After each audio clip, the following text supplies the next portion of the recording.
Buenos días. Vamos a continuar con la parte 2 de los suelos y la nutrición de las plantas.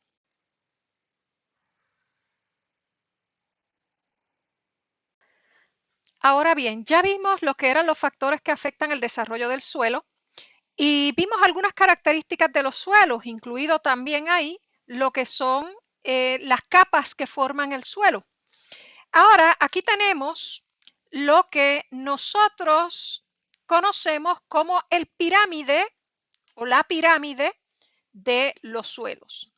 Esta pirámide básicamente lo que nos dice es qué cosas constituyen o qué por ciento de cada una de las tres partículas que forma el suelo que habíamos mencionado, arena, limo y arcilla, en qué por ciento se encuentran estas para formar X o Y suelo. Y sabemos del principio de clase que existen 301 tipos de suelo, de los cuales 300 se encuentran en Puerto Rico y solo uno de ellos no lo vamos a ver aquí, que es el suelo, son los suelos congelados.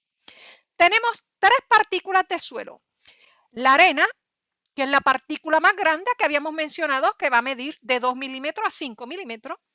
La arcilla, que es la partícula intermedia, que va de 0.05 milímetros a 0.002 milímetros. Y tenemos la arcilla, que es la partícula más pequeñita.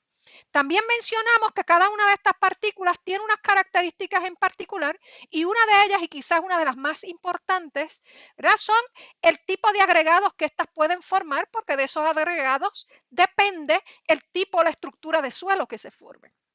Y otra característica bien importante, la capacidad de retención de agua de estas partículas. Mientras más pequeñita la partícula, como es la arcilla, mayor va a ser la capacidad de retención de agua de esta partícula. Mientras más grande la partícula, mayores los espacios entre ellas, menor la capacidad de retención de agua porque se pierde. Esto también, de estos agregados, se va a depender el color del suelo. El color del suelo es una de las características que permite describir a los distintos tipos de suelo. El color del suelo no tiene un efecto directo sobre el crecimiento de la planta, pero indirectamente afecta la temperatura y la humedad del suelo. Mientras mayor la cantidad de energía calórica se encuentra en el suelo, se tendrá una mayor temperatura y evaporación. Se ha comprobado que los suelos oscuros, bajo las mismas condiciones ambientales y sin cubierta vegetal, tienden a secarse más rápido. Por otro lado, los suelos húmedos son más oscuros que aquellos que se encuentran secos, además de que absorben mayor cantidad de luz, que ayuda a incrementar la temperatura del suelo también. Y un desarrollo más acelerado del cultivo se puede observar en estos suelos, bajo esas condiciones. El color del suelo también nos puede indicar de manera general el estado actual del mismo. Al considerar el color de los suelos, es importante conocer si proviene de un proceso de formación reciente o si se trata de un color procedente del material parental. Como por ejemplo, si miramos características de suelo oscuro. El suelo oscuro denota que hay un alto contenido de materia orgánica. Sin embargo, los suelos con bajo contenido de materia orgánica y exceso de sodio también pueden tornarse oscuros por la disolución de la materia orgánica a unos pH alcalinos, que ya hablamos del pH. Otra razón es la presencia de el molibdeno o carbón elemental después de la quema de los residuos. Pero tenemos también el rojo o el amarillo, los suelos que van de rojo a amarillo. Estos son suelos viejos. Pueden ser producidos por la presencia de óxidos de hierro o óxidos de hierro por oxigenación, óxidos de hierro por hidroxigenación. Y estos colores provienen de la oxidación e hidratación de los compuestos minerales del hierro, cuando el drenaje permite la aireación y las condiciones húmedas y la temperatura son favorables. Tenemos también lo que son los suelos azul o verde olivo. Estos suelos se originan por la presencia de hierro en forma reducida o indican largos periodos en condiciones inundadas cada año o inundaciones o falta de aireación del suelo. Tenemos también lo que son los suelos grises. Y estos indican periodos prolongados bajo inundaciones o aireación inadecuada. Este color este color blanquecino, color gris blanquecino, puede deberse por la falta de intemperización de la roca madre, que es de ese color, o por depósitos de carbonato de calcio, así como la afloración de sales y o remoción de hierro. ¿verdad? Y entiéndase por suelos grises, estamos hablando de distintas tonalidades de grises que van desde blanco hasta un gris oscuro. La estructura del suelo es la manera como se agrupan las partículas de arena, limo y arcilla para formar los distintos agregados. No debe confundirse agregado con terrón. El terrón es el resultado de las operaciones de labranza, o sea, de cuando se pasa una máquina, un tractor sobre un suelo, se forman estos terrones o estos cúmulos grandes de tierra dura y no guarda la estabilidad que corresponde a un agregado. El factor cementante de los agregados del suelo lo constituyen la materia orgánica y la arcilla básicamente. Del mismo modo, el calcio favorece mucho a la agregación, mientras el sodio tiene un efecto dispersante. La estructura se juzga por 1, el tipo o forma de agregado, 2, ¿verdad? Lo que es el bloque cúbico subangular. El tipo o forma de agregado puede ser laminar, prismático, columnar, bloque cúbico angular, mientras el bloque cúbico angular puede ser granular o migajosa. También tenemos lo que es la clase o el tamaño o la clase en diámetro de los gránulos.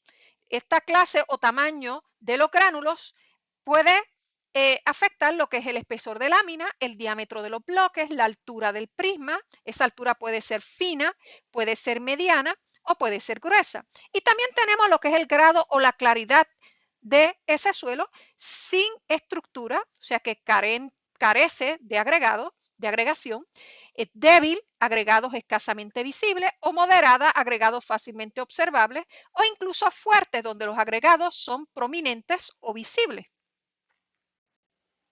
Nuevamente, ¿verdad? Lo que es la estructura del suelo va a influir sobre la circulación del aire y del agua en el suelo y sobre el desarrollo del sistema radicular.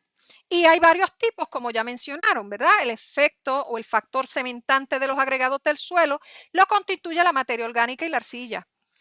Del mismo modo, el calcio favorece la agregación, mientras que el sodio tiene un efecto dispersante. Y la estructura se juzga por el tipo, la forma del agregado, donde tenemos que pueden ser laminar, prismático, columnar, o un bloque cúbico angular o un bloque cúbico subangular, donde tiene granular y migajosa también.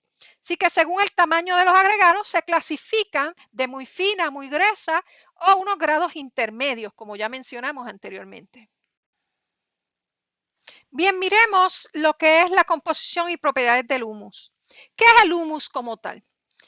Anteriormente habíamos mencionado el humus cuando hablamos de las capas que forman el suelo. Para entender, por ejemplo, cuando cae una hoja al suelo, esa hoja es inmediatamente atacada por hongos, por bacterias y otros organismos que inician su proceso de descomposición.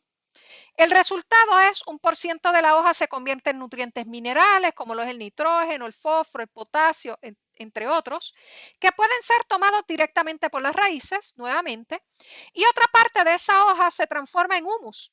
Lo mismo ocurre en cualquier otra materia orgánica que adicionemos al suelo. Por ejemplo, el estiércol, un compostado, entre otros, son atacados por los microorganismos también y hay producción de humus por un lado y producción de nutrientes minerales por la planta por el otro lado.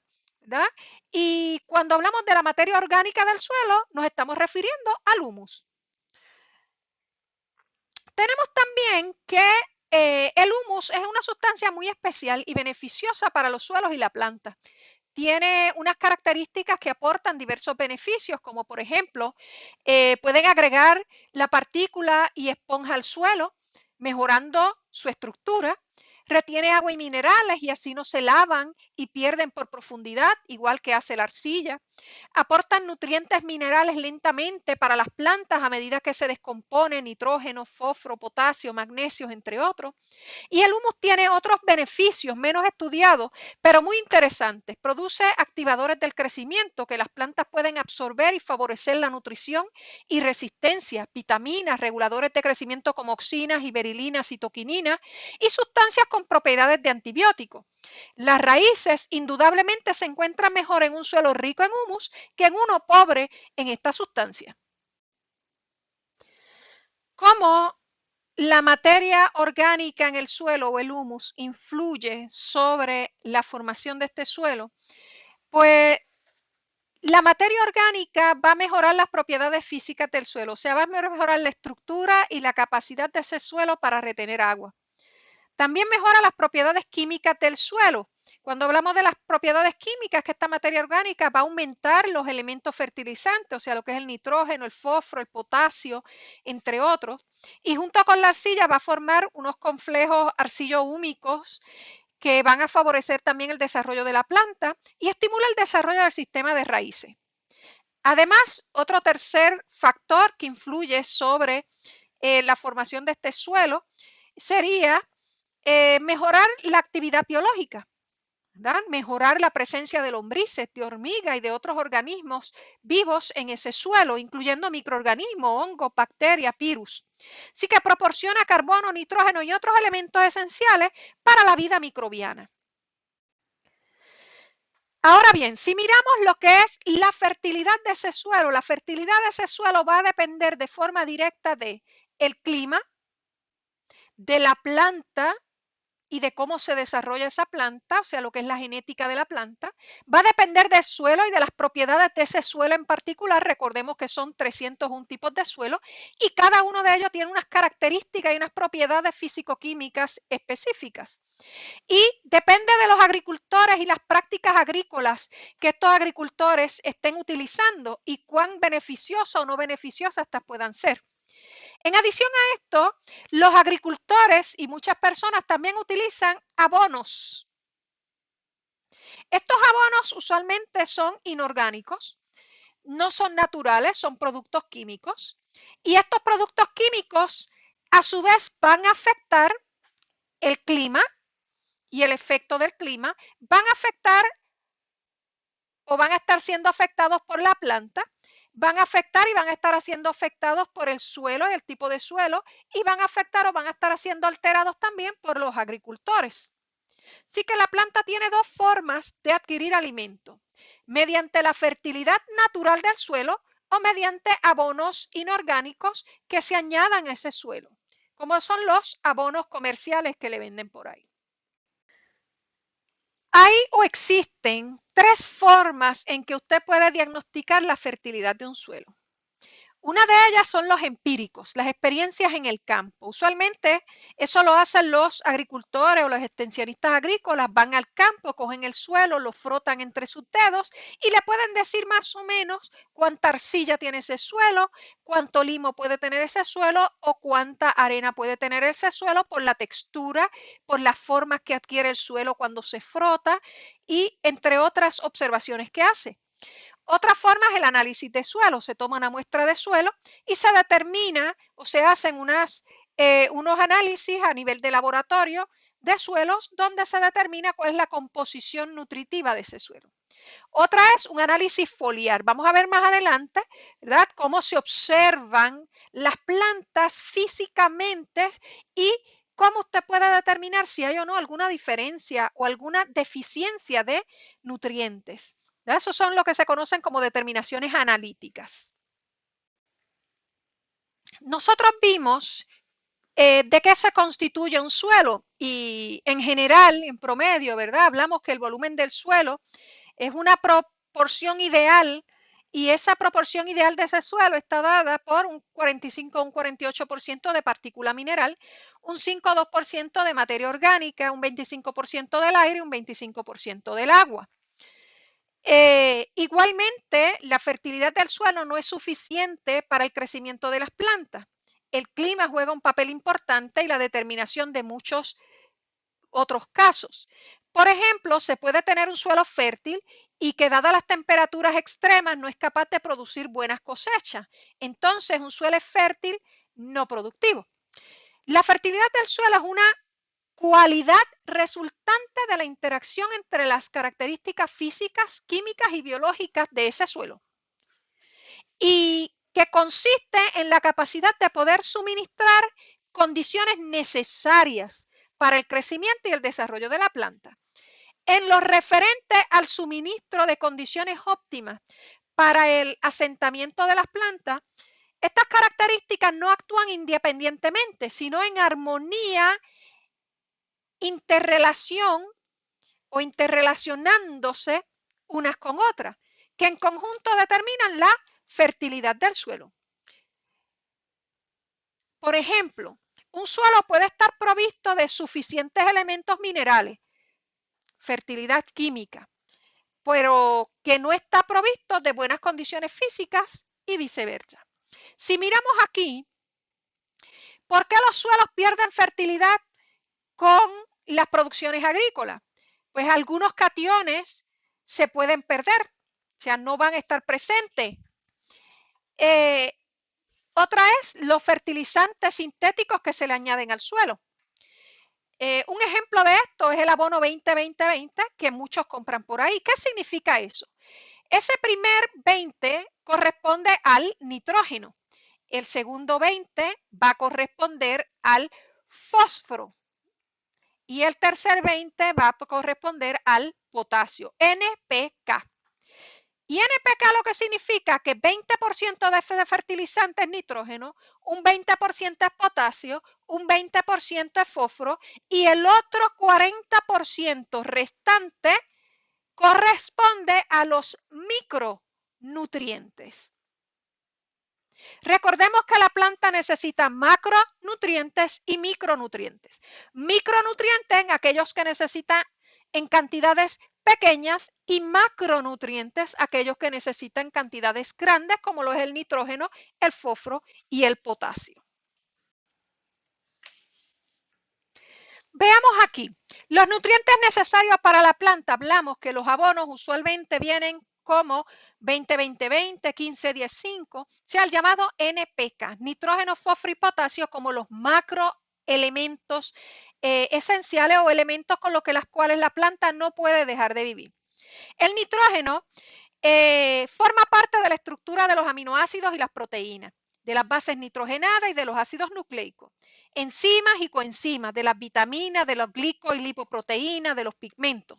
Constituye también, es constituyente y activador de todas las enzimas e interviene en procesos de absorción iónica, fotosíntesis, respiración, síntesis de multiplicación y diferenciación celular, así también como herencia. Y es necesario para el crecimiento de la planta y para la formación de clorofila, entre otros. El fósforo es lo que se conoce como un factor de precocidad, mientras el nitrógeno es de crecimiento. El fósforo forma parte estructural de ésteres de carbohidratos, fosfolípidos, coenzimas, ácidos nucleicos. Interviene en los procesos de almacenamiento y transferencia de energía, de fijación simbiótica de nitrógeno, entre otros procesos con el nitrógeno. Por lo tanto, favorece el desarrollo de las raíces y el comienzo de la vegetación y favorece el cuajado y la maduración de los frutos. Por último, el potasio es un factor de calidad. ¿Y qué significa eso? Predominantemente es iónico, constituye la quinasa pirúvica, sintetiza glutación, síntesis succinil-CoA, síntesis de glutamil cisteína, síntesis de NAD, de hidrogenasa aldehído, etc. Interviene en procesos osmóticos, apertura y cierre de estoma, fotosíntesis, transporte de carbohidratos, respiración, fijación simbiótica de nitrógeno, regula las funciones de la planta y aumenta la resistencia a enfermedades, entre otras. Así que ya vemos la importancia de estos tres únicos elementos. Así que estos tres elementos base, estos tres macronutrientes junto con otros macronutrientes y junto con los micronutrientes forman lo que es un espacio ideal de nutrición de todas las plantas. En la mayoría de los cultivos, las necesidades de las plantas son superiores a las reservas existentes en forma asimilable de los elementos en el suelo, por lo que es necesario realizar aportes de los mismos mediante el uso de abonos y sustancias fertilizantes. Y se considera que los elementos primarios son NPK, nitrógeno, fósforo y potasio, como ya los habíamos mencionado anteriormente. Aquí vemos lo que son los elementos secundarios. Los elementos secundarios, las cantidades de estos elementos presentes en el suelo suelen cubrir las necesidades de los cultivos, por lo que en general no es preciso realizar aportes de ningún tipo al suelo. Este grupo de elementos comprenden del azufre, que es necesario para la fotosíntesis, del calcio, que influye en la formación de las paredes celulares, del magnesio, que forma parte de la clorofila y actúa en el metabolismo del fósforo. Pero tenemos también lo que son los micronutrientes y reciben este nombre aquellos elementos indispensables para la planta para que éstas puedan completar su ciclo vital, aunque las cantidades necesarias de ellos sean muy pequeñitas. Algunos de ellos tenemos aquí lo que es el hierro, el zinc, el cobre, el manganeso, el molibdeno y el boro. Y estos son necesarios en muy pequeñas cantidades, pero son imprescindibles para la vida de la planta. Para ver más detalles de estos elementos primarios, secundarios, los microelementos, al final del capítulo de nutrición de su libro se supone le aparezca una tabla, donde esa tabla le resume los macro y microelementos y las funciones de ellos en la planta. Les recomiendo que la vean, la lean y se la estudien. En adición a esto, tenemos que hay unos elementos que son esenciales para la planta. Estos elementos que son esenciales para la planta son varios, ¿verdad? Estos elementos esenciales para la planta son hidrógeno, boro, carbono, nitrógeno, oxígeno, magnesio, fósforo, azufre, cloro, potasio, calcio, manganeso, hierro, níquel, cobre, zinc, molibdeno. Esos elementos esenciales actualmente se reconocen como esenciales para el desarrollo de la planta y son 17 elementos químicos. Los suelos ácidos se refiere a aquellos que contienen un pH inferior a 5.5 durante la mayor parte del año. Están asociados con el número de toxicidades de aluminio, hierro y deficiencias de molibdeno y otras condiciones restringentes para la planta. Existen dos bandas principales de suelos ácidos. En la zona norte templada húmeda, cubierta principalmente por bosques de coníferas de gimnospermas, y en la zona tropical húmeda, cubierta por las sabanas y las selvas tropicales. Los suelos ácidos tienen un problema para que las plantas puedan absorber alimentos de ellos o nutrientes. Y tienen el problema de que se hace bien difícil que la materia orgánica se descomponga porque afecta también las concentraciones de organismos biológicos en estos suelos. También se hace difícil labrar esos suelos porque tienden a compactarse bastante. Hay una forma de añadir ciertos productos para poder mejorar la calidad de estos suelos y hacerlo menos ácido. Y usualmente los agricultores lo que hacen es que añaden calcio o piedra caliza o cal a lo que es los terrenos o los suelos. Y esto lo pueden hacer al boleo o lo pueden simplemente aplicar con maquinaria. Pero cualquiera que sea lo que ellos añadan, tiene que ser pulverizado, cosa de que se integre adecuadamente al suelo y que con la lluvia se pueda disolver y se pueda mezclar. Así que a esto es lo que le llaman los agricultores por ahí, lo que se conoce como encalado. Y esto lo tienen que hacer varias veces en el año, usualmente antes de cada siembra.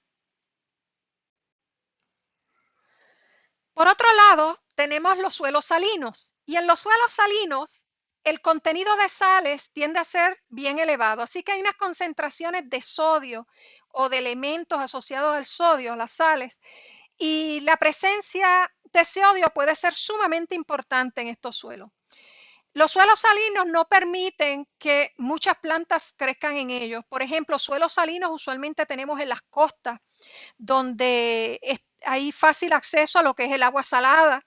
Y usualmente en las costas tenemos uvas playeras, tenemos los mangles, ¿verdad? Que son plantas que crecen en condiciones de alto salitre. Para mejorar estos suelos, cuando están más hacia adentro, ¿verdad? O si se pretende sembrar cerca de estas costas, hay que lavar las sales y usualmente se hace inundando estos suelos. Se inundan estos suelos con mucha agua y luego entonces se drenan, cosa de que el agua se arrastra lo que son las sales y las arrastra a zonas más profundas. Cuando estas se pueden ir por percolación hacia más abajo, hacia el suelo, donde las raíces de la planta no las alcancen, o simplemente se pueden lavar del suelo por el correntías. Es importante reconocer que los suelos también se pueden enriquecer. Los podemos enriquecer añadiendo abonos, minerales y orgánicos a los suelos. También enterrando los restos de las cosechas. Cuando los agricultores cosechan, ellos no descartan lo que son los tallos, las ramas, las hojas o los frutos que están descompuestos. Usualmente cuando rompen el terreno para la próxima siembra, lo integran al suelo, lo rompen con las maquinarias, ¿verdad? Enriqueciendo estos suelos. Fijación de nitrógeno del aire por las leguminosas, por lo que son las habichuelas, por lo que son los flamboyán, por lo que son los distintos granos, ¿verdad? O por su arrastre por las lluvias, donde las lluvias traen nitrógeno de otras áreas. También los organismos del suelo devuelven materia transformada después de servirles de alimento, ¿verdad? Lo que son los excrementos de los distintos animales, a veces los botan en las salivas, pero todo esto ayuda a enriquecer los distintos suelos. La biota, lo que es los microorganismos, los organismos vivos que están en el suelo, ayudan a enriquecer los suelos de distintas formas. De esta laminilla en adelante, quiero mostrarle cómo se observan algunas deficiencias nutricionales en las plantas. En específico, aquí tenemos la planta de tomate, que es la que muestra más visiblemente, ¿verdad? O de forma más fácil estas deficiencias. En la parte de arriba de cada lámina tienen una línea, o azul o roja. El azul corresponde a un macronutriente, la roja corresponde a un micronutriente. El primero que tenemos aquí observamos como primero el magnesio. Si observan, el magnesio tiene una clorosis entre las venas. Si observan las venas, entre las venas bien verdecitas están todos esos parches blancos o blancuzcos o más claros. Eso es una clorosis intervenal. El segundo que tenemos acá es el manganeso. El manganeso es importante porque los cloroplastos, los organelos de la planta donde sucede la fotosíntesis, son la parte celular más sensible en la deficiencia de manganeso. Por lo tanto, como resultado, un síntoma común de deficiencia de manganeso es una clorosis intervenal en las hojas jóvenes. Sin embargo, a diferencia del hierro, no hay una clara distinción entre las áreas intervenales y las venas, sino un efecto clorótico más difuso, como se puede observar. Así que si observan, se ven como si fueran puntitos blancos en las hojas, porque como que se difunde esa clorosis intervenal.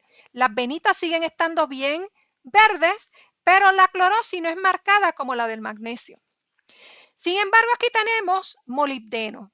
Y el molibdeno se observa que hay una clorosis intervenal, pero es poca esta clorosis intervenal. Sin embargo, si observan más hacia la base de la hoja, se ve como moteada. Es más moteado la clorosis, igual acá. Toditas las hojas. Aquí podemos ver nitrógeno, fósforo y azufre. Y los tres son macronutrientes. El nitrógeno forma parte de los tres nutrientes principales, ¿verdad? Lo que es NPK y el fósforo también. El nitrógeno podemos ver una clorosis casi completa, ¿verdad? De lo que es la planta. Se ve toda blanca amarilla. Según se va haciendo más clorótica, se va viendo más blancuzca, ¿verdad? Inicialmente se ve amarillenta y se va poniendo más blanca. Y es bien general, completa. Incluye los peciolos, incluye la hoja, la vena, las entrevenas, ¿okay? Lo incluye completo y ese es el nitrógeno. Acá, en el fósforo, podemos ver algunos parches que son necróticos en la hoja y no hay una guía o no hay un patrón, ¿verdad?, a seguir, sino que se ven estas áreas necróticas que se pueden ver en los ápices o en los bordes de las hojas. Y acá, con el azufre, puesto que el azufre es un constituyente esencial de ciertos aminoácidos y proteínas, su deficiencia resulta en la inhibición de la síntesis de proteína y de clorofila. Y los síntomas de deficiencia pueden ser difíciles de diagnosticar, ya que sus efectos se parecen a la deficiencia de nitrógeno y la de molibdeno. Pero en contraste a esas dos, las deficiencias de azufre ocurren en las hojas más jóvenes.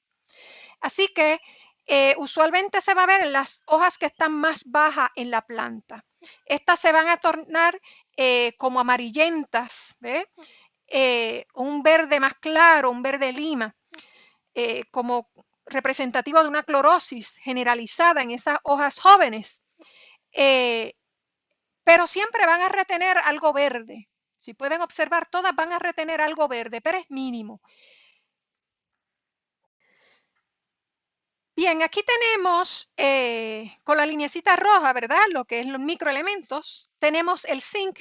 El zinc lo necesitan las plantas para la producción de hormonas de crecimiento y particularmente importante para el alargamiento de los entrenudos. El zinc también tiene una movilidad intermedia en las plantas, como ya se había mencionado cuando hablamos de las capas del suelo. Y los síntomas se mostrarán al inicio en las hojas del medio de la planta. Como en el caso de los síntomas, si ven, se muestra una necrosis intervenal bien avanzada, mucho más marcada que el elemento anterior. Y usualmente solo va a ver las hojas que son intermedias, no va a estar en las hojas muy jóvenes, ni se va a observar tanto en las hojas más viejas. No significa que no vayan a tener necrosis, pero se ve bien marcado en las hojas del centro, en el centro de la planta. El otro que tenemos ahí, ¿verdad?, es el boro. Las primeras funciones del boro en la planta están relacionadas a la formación de la pared celular y el tejido reproductivo. Y las plantas que sufren de esta deficiencia de boro representan hojas jóvenes cloróticas, ¿verdad?, como las ven ahí, y con necrosis del principal punto de crecimiento, o sea, de las yemas terminales. ¿Okay? En esta imagen aquí no vemos esa necrosis como tal, no conseguí una imagen de ella, pero sí conseguí de la necrosis. Y las hojas pueden desarrollar lesiones de formas irregulares de color café oscuro que van a crecer hasta necrosar toda la hoja en caso severo. También pueden formar manchas de color amarillo, blancuzco en la base de la hoja, como las pueden ver aquí, ¿verdad? Un amarillo blancuzco, y mientras más avanzada la deficiencia, más blanca se va a ver. Y las hojas se tienden a enrollar un poquito. Ahora bien, aquí tenemos cloro, calcio y cobre. El cobre es un micronutriente. Se necesita para la producción de clorofila, la respiración y la síntesis de proteínas. Y las plantas que tienen deficiencia de cobre muestran una clorosis en las hojas jóvenes, ¿okay?, como lo pueden ver aquí, que se muestran blancuzcas, pueden ver ahí. En adición a esa clorosis en las hojas jóvenes, las plantas tienden a quedarse enanas o pequeñas, bajitas. La madurez es retardada, o sea, tardan en producir. En algunos casos, se observan decoloraciones color café, como acá, ¿verdad? Y una característica bien importante de las deficiencias de cobre es el enrollamiento de las hojas. Las hojas se enrollan hacia adentro, se doblan y es algo bien marcado. Otro elemento que tenemos ahí, ¿verdad? Y quizás bien importante es el calcio. El calcio es un macronutriente, es un componente de las paredes celulares de la célula de la planta y regula la construcción de la pared celular. La deficiencia de calcio no es común en suelos con presencia de carbonatos de calcio y yeso. El calcio en cantidades insuficientes va a provocar que las hojas jóvenes se distorsionen, tomen formas, tamaños diferentes, como lo pueden ver ahí, ¿verdad? Comparado con estas de acá. Y se tornen anormalmente de color verde oscuro o cloróticas. ¿Okay? Sí que hay, cuando se habla de verde oscuro es que empiezan a ponerse necróticas hacia la base de la hoja. ¿Okay? Y una vez se ponen verde oscuro, ocurre esa necrosis en la base de la hoja, acompañado, ¿verdad?, de una clorosis blancuzca, que es lo que, según va muriendo la célula, va perdiendo esas clorofilas, se van degradando y va entrando ahí lo que es la clorosis. El otro que tenemos ahí es el cloro. El cloro es otro elemento, otro microelemento, para ser específico, y el cloro es importante ya que esta deficiencia en cloro lo que va a hacer es que ahí si observan, hay una irregularidad en tamaños de las hojas. ¿Okay? En tamaños y formas de las hojas. Van a ver unas arrugadas, hay deformidades. Y también hay distintos grados de clorosis intervenal, ¿verdad? Dependiendo de cómo se vean las deformaciones, qué forma adquiera la hoja, hay una clorosis intervenal también ahí. Bien, aquí tenemos hierro, que es un microelemento, y tenemos potasio, que es un macroelemento. El hierro juega un papel muy importante en la respiración de las plantas y las reacciones de la fotosíntesis. Y las deficiencias del hierro reducen la producción de clorofila. Y se caracteriza por una clorosis intervenal con una clara distinción entre las venas y las áreas cloróticas en la hoja joven. ¿Verdad? Muestra esa clorosis, se puede ver hacia la base de las hojas, bien marcada, es una clorosis bien marcada, es intervenal, bien marcada, y parece como si fuera una red verde en esa clorosis. Según se desarrolla la deficiencia, la hoja completa se torna de color amarillo, blancuzco, y luego se hace toda necrótica. Y también ocurre un crecimiento bien lento. Cuando usted está en una finca, se ve a la distancia los campos con deficiencia de hierro y estos exhiben unas áreas amarillentas y se pueden ver bien marcadas. El próximo es el potasio. El potasio, si ustedes lo observan, tiene una necrosis en los márgenes de las hojas y el potasio forma parte del NPK, de los 3 elementos primarios de las plantas, los 3 elementos más importantes. Y este muestra una necrosis en los bordes de las hojas, una necrosis marginal. ¿Verdad? Y usualmente las puntitas terminan quemándose también. Hay unas necrosis más avanzadas también. En los espacios entre las venas se comienzan a poner cloróticas, ¿ve? Y esa clorosis eventualmente se torna necrosis ahí, entre esas hojas. Y básicamente esto es solo para darle un ejemplo, ¿verdad? Esta es la lámina para darle un ejemplo de cómo se observan esas deficiencias en el campo. Y hay distintas otras macro y microelementos donde se pueden estar observando deficiencias también, pero solo para que tuviesen una idea de cómo se observan estas.